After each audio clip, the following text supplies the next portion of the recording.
안녕하세요. 저는 성북구에 살고 있는 40대 중반 여자입니다.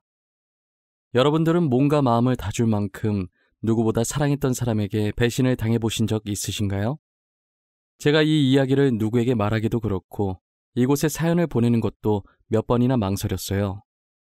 몇 번이고 썼다 지웠다 반복했지만 혹시나 저와 같은 일을 겪게 되실까 걱정되어 여러분들에게 저처럼 당하지 않으셨으면 하는 마음에 용기를 내어보기로 했어요. 직접 까보기 전까진 그 속에 뭐가 들었는지 전혀 알 수 없는 게 사람 마음인 것 같아요. 그 사람에 대해 다 아는 것 같다가도 속을 까보면 제가 알던 사람과는 전혀 다른 경우가 많더라고요. 그래서 저는 귀신보다 사람이 더 무서운 것 같아요. 귀신은 저희 눈에 거의 안 보이지만 간혹 보이더라도 겁주는 게 끝이잖아요. 반면 사람은 속을 모르니 무슨 생각을 하고 무슨 짓을 할지 예측이 안 가서 더 무서워요.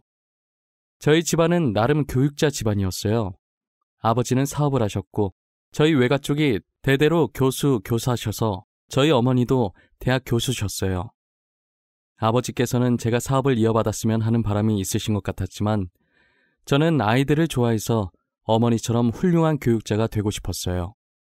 항상 어머니를 롤모델로 삼고 훗날 중학교 교사가 된 저를 상상하곤 했죠.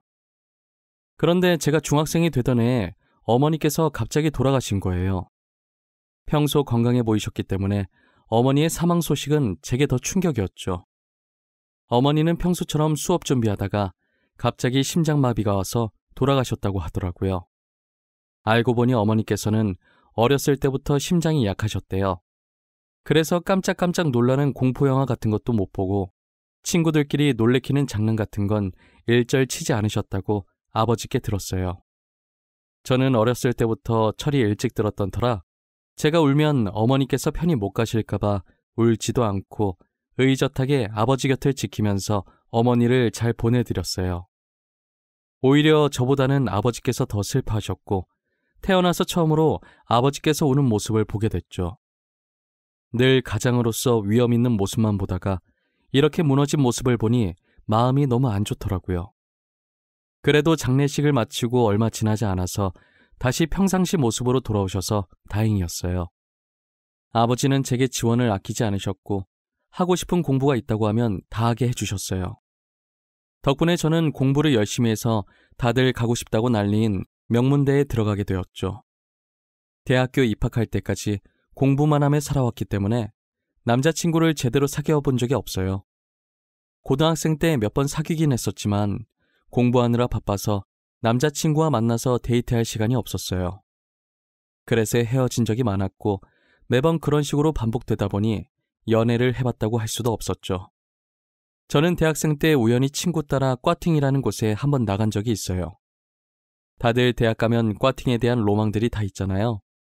그래서 저도 한번 나가보고 싶었는데 친구가 딱 마침 같이 가자고 제안하더라고요. 애초에 다들 진지하게 만날 생각은 없었고 그 분위기만 즐기는 거라 선뜻 알겠다고 한 것 같아요. 그날 하루 노는 건데도 옷도 여러 벌 사고 화장품도 몇 개씩 사고 난리도 아니었던 것 같아요. 제가 유난인가 싶었는데 꽈팅 날에 가보니 제 친구들도 만만치 않게 한껏 꾸미고 왔더라고요.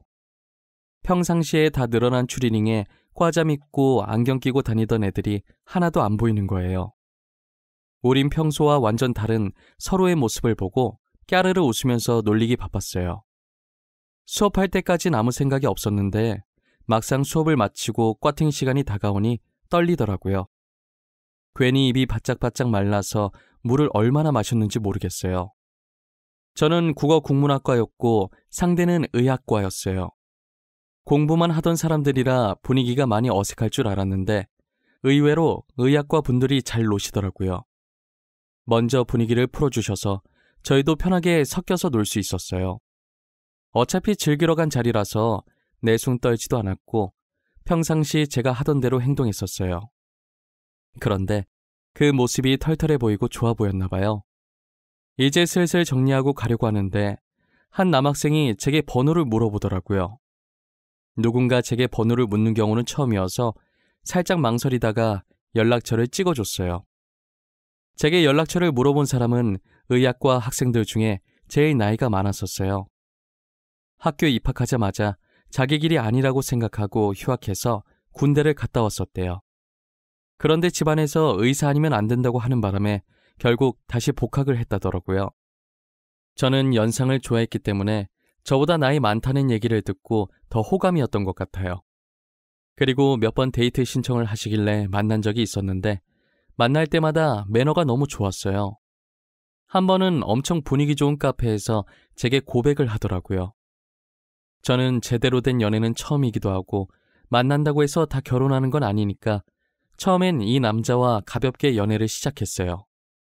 그런데 알면 알수록 너무 다정하고 세심해서 남자친구에 대한 제 마음이 점점 커지더라고요. 남자친구는 의대생이라 저보다 할 일이 많아서 학교 생활을 바쁘게 보내고 있긴 했지만 저를 만날 시간을 꼭 내서 틈틈이 데이트를 자주 하는 편이었어요. 예과생 때는 그렇게 데이트를 자주 했었는데 본과생이 되고 나서는 예전보다 자주 못 보게 되더라고요. 그래도 서로에 대한 마음은 변함이 없었어요. 어느덧 시간이 흘러서 저는 임용시험을 준비하고 있었고 남자친구는 전문의 준비를 하고 있었어요. 평소처럼 공부를 하고 있는데 속이 니글니글한 게 이상하더라고요. 제가 스트레스 받으면 자주 체하는 편이어서 이번에도 체했나 싶어서 대수롭지 않게 여겼어요. 그러다 옆에 있던 물을 마시려고 하는데 물 비린내가 심하게 느껴지는 거예요. 살면서 한 번도 물 비린내를 느껴본 적이 없었는데 갑자기 이러니 당황스럽더라고요. 마시려고 입에 대려하면 헛구역질까지 나서 결국 물을 못 마셨어요. 그날 하루 종일 아무것도 못 먹었고 병원에 가야 하나 생각하던 와중에 설마 하는 생각이 들더라고요. 급하게 예정일을 확인해보니 원래라면 지난주에 했어야 했는데 아직 안 하고 있었어요. 저는 스트레스 때문에 불순이인 거라고 제발 그것만은 아니길 바라는 마음이 간절했지만 제 바람과는 다르게 테스트기를 해보니 2줄이 선명하게 찍혀 있었어요. 2줄을 보는 순간 저는 망했다면서 제 머리를 잡아 뜯었어요. 이게 제 잘못만은 아니기 때문에 남자친구한테 알려야 할 것 같아서 테스트기 사진을 보냈어요. 바빠서 못 볼 줄 알았는데 제가 사진을 보내자마자 전화가 오더라고요. 방금 보낸 사진 뭐야? 설마 임신 테스트기야? 이거 너 거야? 나한테 장난치는 거 아니지? 지금 만우절 아니야. 만우절 3일 남았는데. 장난치는 거 아니고 저거 내 거 맞아. 방금 해본 거야. 오늘 속이 너무 안 좋아서 혹시나 싶어서 해봤는데 2줄 나왔어. 진짜야? 너 임신한 거야? 우리 엄마 아빠 되는 거야? 병원은? 지금 바로 가야 하는 거 아니야? 속 안 좋은 거 말곤 아픈 데 없지? 아픈 곳 없고 병원은 조금 이따 가보려고. 오빠는 걱정 안 돼? 우리 아무것도 준비한 게 없잖아. 아직 제대로 된 직장이 있는 것도 아니고 말이야. 이 아이 낳는 게 맞는 걸까? 무슨 말 하는 거야? 우리 얘기 듣겠다. 내가 너 먹이 살리면 되는데 뭐가 걱정이야? 우리 얼른 부모님께 인사드리자. 배 불러오기 전에 결혼해야지. 임신했다고 하면 남자친구가 엄청 고민할 줄 알았는데 망설임도 없이 결혼하자고 하는 거예요. 제게 1초도 고민 안 하고 낳자, 결혼하자 하는데 솔직히 너무 설레고 듬직했어요. 저는 임신해서 바로 결혼할 수 있을 줄 알았는데 부모님 반대가 심하더라고요. 애지중지 키운 딸이 남자친구가 있다는 사실도 몰랐는데 거기에 임신까지 했다고 하니 저희 아버지는 뒷목을 잡으셨죠. 그래도 자식 이기는 부모 없다고 제가 좋다고 하니 결혼을 허락해 주시더라고요. 그런데 문제는 남자친구의 어머니, 즉 제 시어머니 되실 분이셨어요. 남자친구는 저처럼 아버지를 일찍 여의고 홀어머니 밑에서 자랐었어요. 남자친구가 의사가 되길 간절히 바라셨던 분도 시어머니셨죠. 이제 정식으로 의사가 될 날이 얼마 남지 않았는데 결혼을 한다고 하니 당연히 탐탁지 않아 하셨죠. 더군다나 저는 아직 직장이 없는 상태니 더 그러셨던 것 같아요. 의사가 되면 능력 좋은 여자들이 줄을 설 텐데 저같이 직장 없는 며느리가 반가우실까요? 시어머니께서 너무 반대하셔서 어떻게 해야 하나 싶었는데 남자친구한테 좋은 생각이 있다는 거예요. 그러더니 제 손을 잡고 어디론가 가는데 도착해서 보니 저희가 온 곳은 구청이었어요. 뭐야? 설마 내가 생각하는 그런 거 아니지? 오빠 미쳤어? 어머님 알면 어쩌려고 그래. 나 어머님 무섭단 말이야. 너가 생각하는 그거 맞을걸? 나 안 미쳤어. 뒷일은 내가 책임질 테니까 나만 믿어. 우리가 혼인신고해버리면 어머님도 뭐라 말 못할걸? 그래도 이건 아닌 것 같아. 아무리 생각해도 이건 아니야. 다른 방법을 찾아보자. 더 괜찮은 방법이 있을 수 있어. 천천히 생각해보자. 응? 제가 아무리 말려보려고 해도 남자친구는 완강하더라고요. 결국 저와 남자친구는 무작정 혼인신고를 해버렸고 법적으로 부부가 되었죠. 그리고 남편은 가족관계 증명서를 떼서 시어머니께 당당하게 내밀었어요. 시어머니께서는 가족관계 증명서에 올라간 제 이름을 보고 거품 물고 쓰러지셨죠. 이미 임신도 했고 혼인신고까지 한 마당에 쫓아낼 수 없으니 할 수 없이 저를 며느리로 받아주셨어요. 형편이 좋지 않아서 결혼식 할 거면 우리 돈으로 하라고 하시더라고요. 솔직히 제가 아버지께 말하면 저희 집에서 다 해주실 것 같긴 한데 괜히 돈으로 으스대는 것 같아서 결혼식 없이 살기로 했어요. 아이 낳을 때까지만 합가하자고 하셔서 알겠다고 했는데 막상 해보니 시댁살이가 만만치 않더라고요. 시어머니께서는 입만 댔다 하면 남편 곧 의사 된다는 소리를 하셨어요. 저한테는 대학 나오면 뭐하냐고 취직도 못하고 정말 별 볼 일 없다고 하셨죠. 그럴 때마다 댁 아들 때문에 임신하는 바람에 교사 준비한 것도 다 물 건너갔다고 소리치고 싶은 거 참느라 정말 애 많이 썼어요. 조선시대에서 막 현대로 넘어왔다고 해도 과언이 아닐 정도로 가부장적인 시어머니는 역시 여자는 집에서 얌전히 살림하고 있어야 한다면서 이것저것 집안일을 장난 아니게 시키더라고요. 먼 놈의 빨래가 남의 집 빨래까지 다 들고 오는 건지 하루에 한 번씩 해도 계속 나오더라고요. 결국 저는 한 달도 못 버티고 남편에게 부탁해서 분가를 하기로 했어요. 다행이라고 해야 할지 남편이 근무하던 병원이 시댁과 멀어서 그걸 핑계로 분가했죠. 조선시대 시어머니 모시다가 분가를 하니 숨통이 트이더라고요. 거기다 얼마 지나지 않아 남편도 드디어 전문의 시험에 합격했죠. 그런데 남편이 개인 병원을 내고 싶어하는 눈치더라고요. 하지만 시댁 형편이 좋은 것이 아니라서 말을 꺼낼 생각도 못하고 있었죠. 날이 갈수록 남편 얼굴이 수심이 깊어지는 게 안쓰러웠어요. 아무래도 저희 집이 부유했던 터라 남편 몰래 아버지를 찾아갔어요. 공부할 거라고 학원 다니게 해달라고 한 것 말곤 아버지에게 한 번도 무언가를 해달라고 부탁한 적이 없어요. 그래서 그런지 아버지를 보고도 입이 잘 안 떨어지더라고요. 이게 사소한 부탁도 아니고 무려 병원을 차려달라는 말이니 더 그랬어요. 아버지는 제 표정을 보고 눈치채셨는지 편하게 말해보라고 하시는 거예요. 아빠 있잖아. 사실 내가 부탁이 하나 있어서 왔는데 말이야. 남편 전문의 됐는데 혹시 병원 하나만 차려주면 안 될까? 뭐? 병원? 병원이 사달라고 하면 사줄 수 있는 애기 장난감도 아니고 참... 라고 할 줄 알았지? 어느 정도 예상했어. 누구나 의사 되면 개인 병원 갖고 싶어 하지. 박서방이 병원 차리고 싶대? 아니, 박서방이 나한테 직접 말한 건 아닌데 그래도 내가 뭐라도 하나 해주고 싶어서. 남편도 개인 병원 운영하면 동기들한테 기사할 것 같고 나도 아빠가 해주면 시어머니한테 당당해질 수 있을 것 같아서. 그래, 알겠다. 아빠가 병원 하나 차려줄게.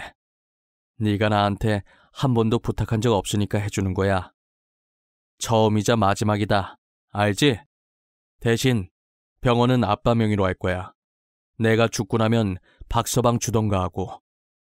걱정과 달리 아버지께서는 흔쾌히 병원을 차려주시겠다고 하시더라고요.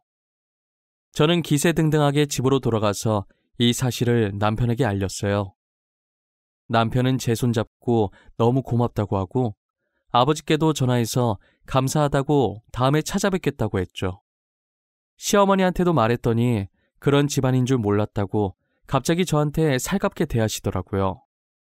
돈이라는 게 어떻게 보면 종이 쪼가리 하나인데 이렇게 쥐락펴락할 수 있다는 게 참 무섭긴 무서워요. 저는 아버지 덕분에 시어머니 앞에서도 당당하게 어깨를 펴고 다닐 수 있었죠.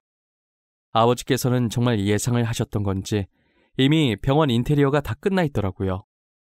그렇게 남편의 생애 첫 개인 병원은 정말 단기간에 개업할 수 있었어요.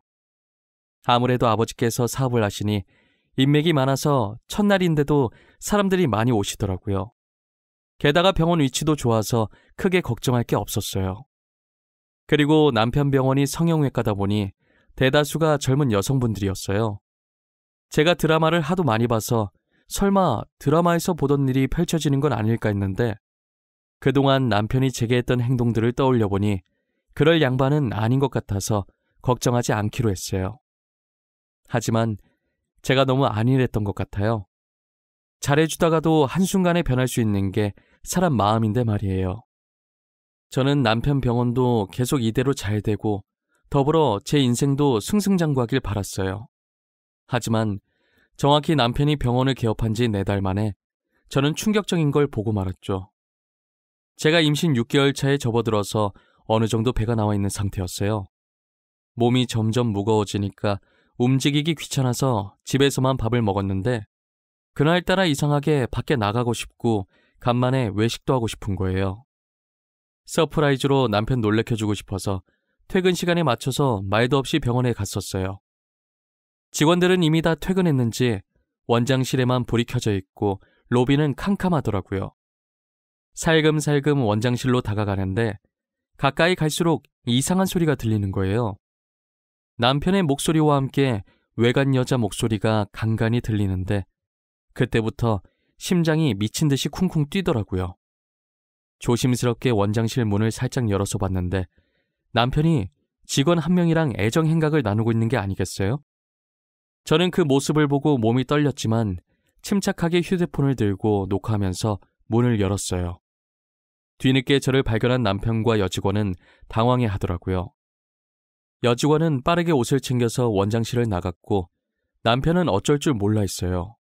그러더니 변명한답시고 직원이 수술하려고 상담 요청했는데 상담하다 보니 그렇게 보였던 거라고 하더라고요.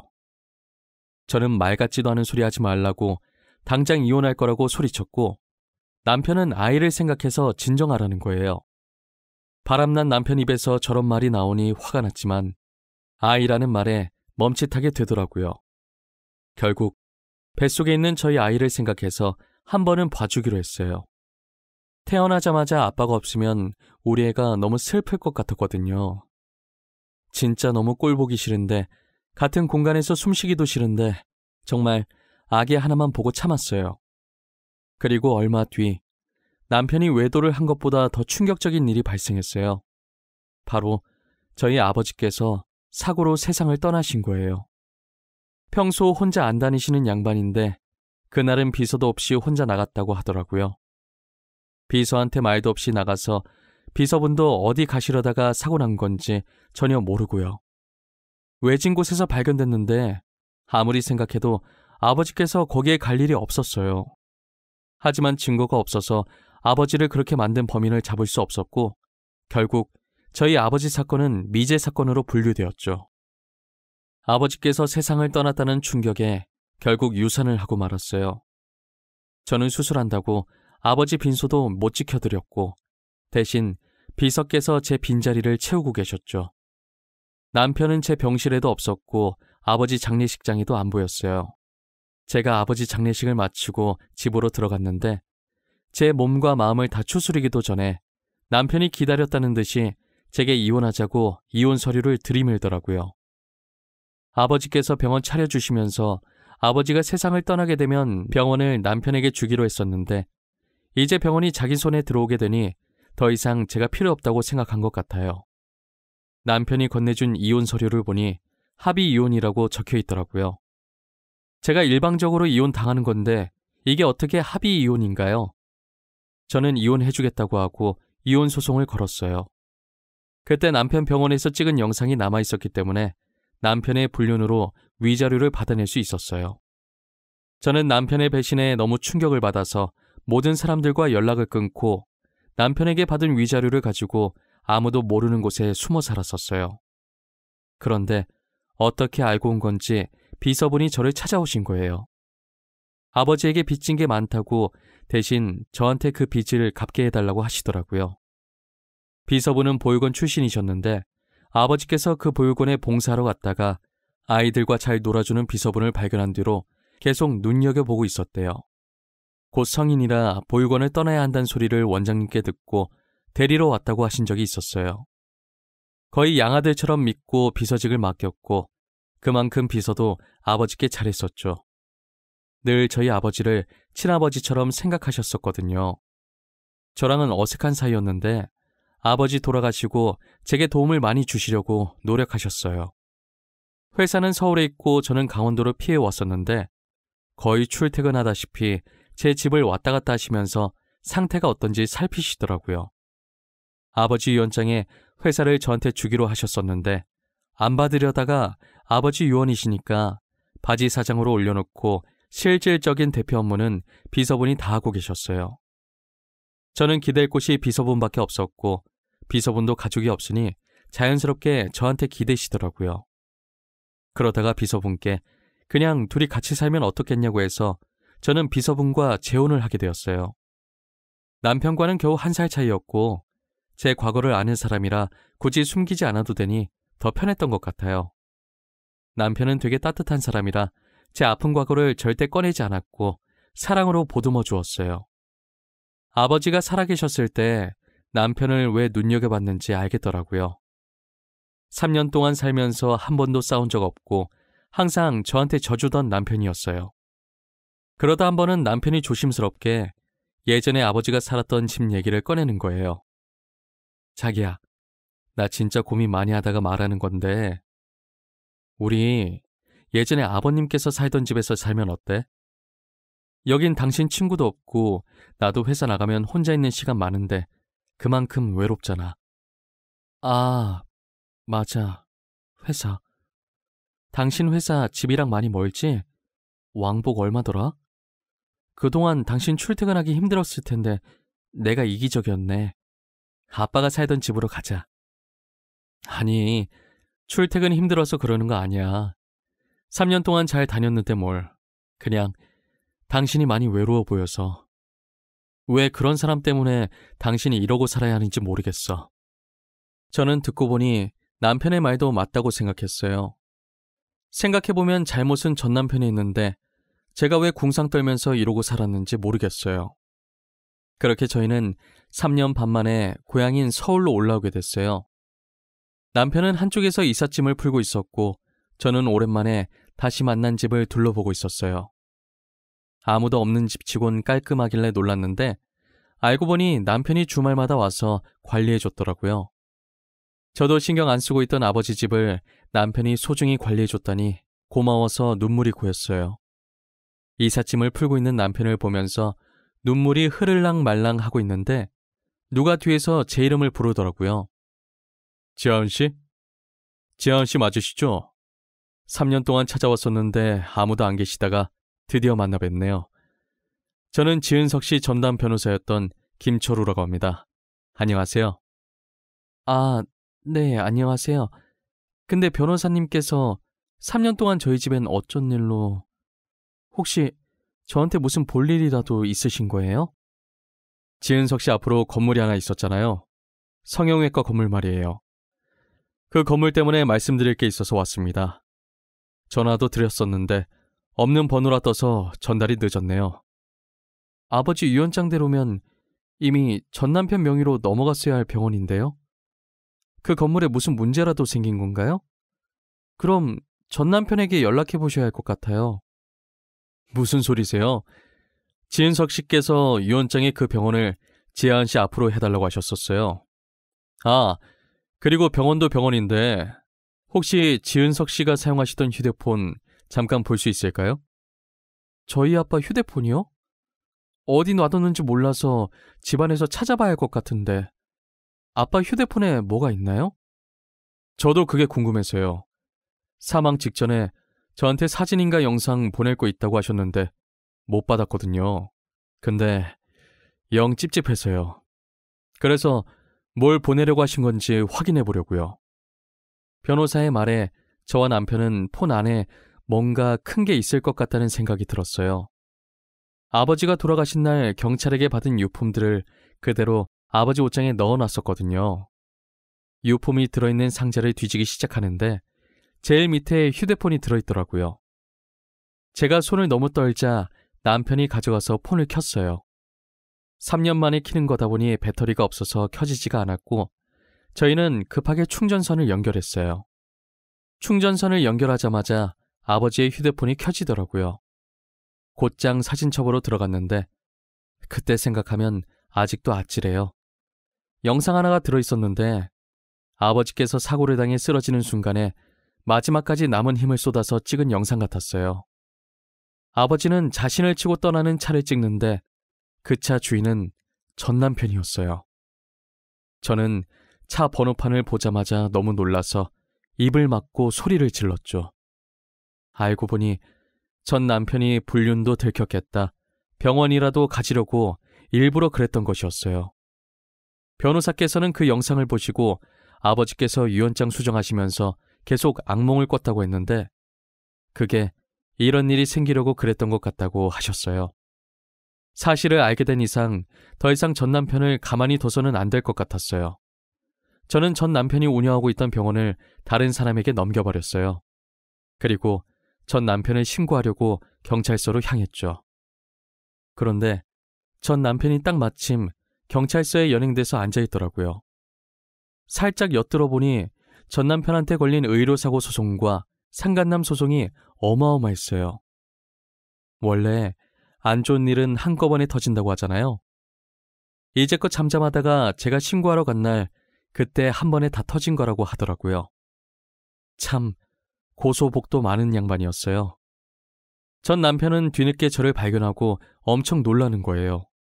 그러더니 저보고 병원 내놓으라고, 병원이 왜 제 명의로 되어 있는지 따지더라고요. 지금 나한테 그거 따지고 있을 상황이 아닐 텐데? 너 저기 쌓여있는 고소장들 다 어떡하냐? 근데 저 고소장들 내가 가지고 온 거에 비하면 진짜 약과다. 그게 무슨 말이야? 네가 뭘 들고 왔는데? 나 아무 짓도 안 했어. 너 3년 동안 어디에 처박혀서 숨어있더니 머리가 어떻게 됐냐? 내가 뭘 가지고 왔는지 알면 깜짝 놀랄 텐데. 뭐 여기서 공개? 바로 까줘? 네가 궁금하다고 하면 이렇게 많은 사람들이 있는 데서 공개하고. 그렇게 공개할 생각은 없었는데 전 남편이 궁금해하는 것 같아서 아버지 폰에 있던 영상을 틀었어요. 전 남편은 그 영상을 보자마자 온몸을 사시나무 떨듯이 떨고 있더라고요. 저는 새침하게 휴대폰을 다시 넣고 전 남편을 향해 살짝 웃어주고 뒤돌았어요. 그리고 곧장 전 남편을 저희 아버지 사건 범인으로 신고했죠. 결국 전 남편은 징역형을 살게 되었고, 그리고 전 남편에게 걸려있는 소송들 위자료 때문에 시어머니께서 똥줄이 빠지게 돈 구하고 다니시는 것 같더라고요. 드라마처럼 엄청난 복수를 해주고 싶었는데 그렇게 하면 저도 법에 걸리기 때문에 할 수가 없었어요. 속이 완전히 후련해지진 않았지만 그래도 아버지 억울함 정도는 조금 풀 수 있어서 다행이에요. 저희 남편은 이제라도 범인 찾아서 다행이라고, 아마 안에서 천벌받고 있을 거라고 저를 위로해줬어요. 현재 제 남편은 아버지께서 제게 남겨주신 선물 같은 사람이에요.